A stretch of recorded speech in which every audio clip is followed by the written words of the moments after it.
If ever there were a game to justify a fancy 144Hz monitor, it's Riot's new I can't believe it's not Counter-Strike shooter Valorant. A millisecond can be the difference between life and death, between a clutch win and a loss. And the good news is Valorant, as a competitive game designed for global audiences, will run, and run well, on just about any old toaster. Honestly, this is one of the least demanding big games of the past decade, by far. But there's a catch. Right now there are no graphics presets. That can make it hard to know where to start when you're looking for that competitive edge. Textures, materials, bloom. If you're looking for peak performance, what knob should you fiddle with first? After a week of testing, I've got some answers. It's surprising given that it's inconspicuously tucked down in the bottom of the menu, but improved clarity is the absolute first setting you should toggle. Give this a try for me. Disable it. And then enable it.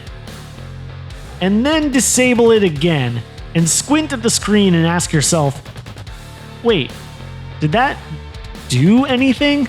Well, it did one thing for sure. The improved clarity setting slashes frame rate by up to a third.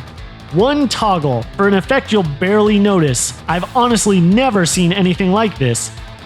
But what does it do exactly? Reddit is full of threads asking for just that explanation, and best I can tell the answer is that it slightly boosts contrast. And I mean slightly. Look at this side-by-side footage I captured. Two gelato stands, almost identical, but when you improve clarity, the colors pop ever so slightly. Here's an even subtler example, this empty izakaya. Theoretically, enabling the improved clarity setting grants a competitive advantage, especially spotting enemies at range. Realistically though, it's a meaningless tweak. But considering how insignificant the contrast bump appears in footage, the hit to performance is shocking. So if you're somehow having trouble running Valorant, this is the first setting you should disable. At the moment, there's next to no visual impact, so turning it off is like removing 20-pound ankle weights from your graphics card and turning it loose. Next on our list, anti-aliasing. Valorant has precious few anti-aliasing options. You can choose from MSAA 2x and MSAA 4x, and that's it. The good news is that MSAA, or multi-sample anti-aliasing, isn't blurry. That's essential for a competitive game like Valorant. The bad news is that MSAA is a bit more performance-intensive than a post-processing filter like FXAA. In Valorant, enabling MSAA 2x results in a 19% hit frame rate, while MSAA 4x slashes frame rate by 29% over the baseline. That's a pretty steep price to pay for smoothing out some power cables and ivy-covered trellises, though I'd recommend running at least MSAA 2x to help cut down on the shimmer effect caused by aliasing at long distances. It's also worth noting that anti-aliasing is more essential at lower resolutions. At 1080p, disabling anti-aliasing leads to a lot of jagged edges, while at 4K it's easier to get away with disabling anti-aliasing entirely, which is good news if you need a few extra frames per second.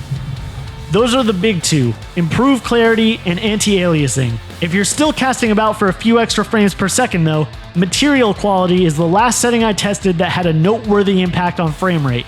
Barely noteworthy, I should stress. Dipping material quality from high to low resulted in a 6% boost to frame rate, which isn't very impressive after the 30% shifts I mentioned earlier. The good news though is Valorant's stylized art still looks just as good at low as it does at high. There's even an argument that the low setting gives players a competitive advantage, stripping out some of the extraneous environment details like bricks and paving stones and leaving the arena cleaner as a result.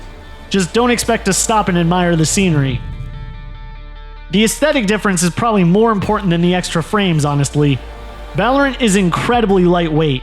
Even if your goal is 144 frames per second, Nvidia's entry-level GTX 1650 can manage that at 1080p maxed out, and then some.